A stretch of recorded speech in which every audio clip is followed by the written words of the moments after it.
اللهم صل على سيدنا محمد. لسه قايمه من فرح الفرن دلوقتي، وعملت عيش طري، وعملت صينيه بطاطس. اللهم صل على سيدنا محمد.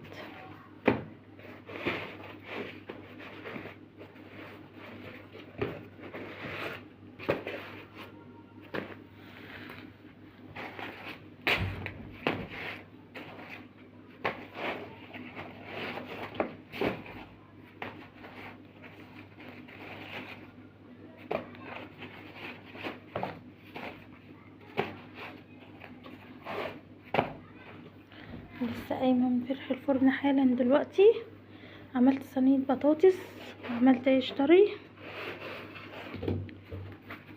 اللهم صل على سيدنا محمد. بسم الله الرحمن الرحيم.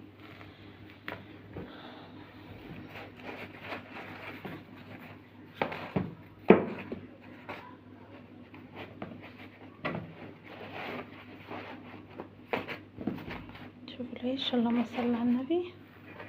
شوفوا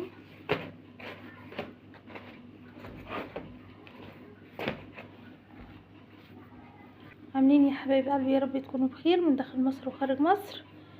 لسه قايمه من فرح الفرن حالا دلوقتي، وعامله عيش طري وعامله صينيه بطاطس في الفرن. اللهم صل على سيدنا محمد، يا رب تكونوا بخير.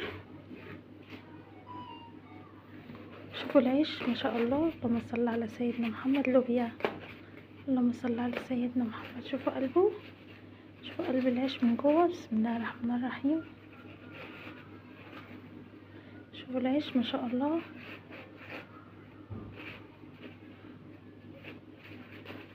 اللهم صل على سيدنا محمد.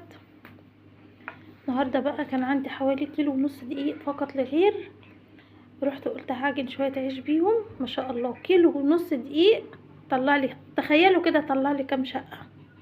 بارك الله فيما رزق.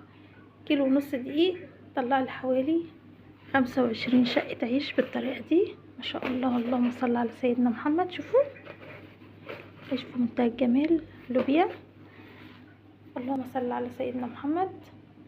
عملتهم ما شاء الله، عملتهم في الفرن وعجنتهم ما شاء الله.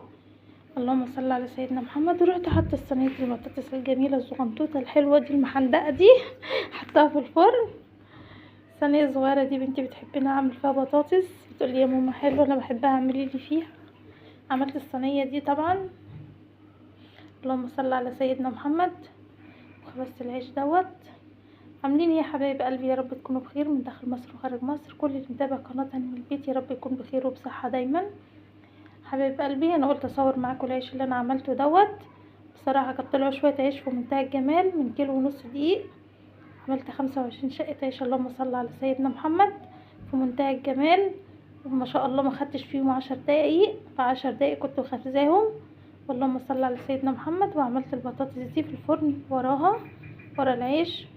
واللهم صل على سيدنا محمد. انا قلت اطمئن عليكم. يا رب تكونوا بخير يا حبايب قلبي.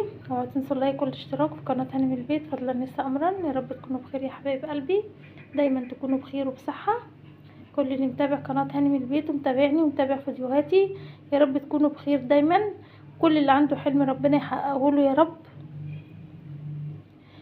دلوقتي اقول لكم استودعكم الله الذي لا يضيع ودائعه. اشوفكم دايما على خير وبصحه، واسيبكم في رعايه الله. السلام عليكم ورحمه الله وبركاته.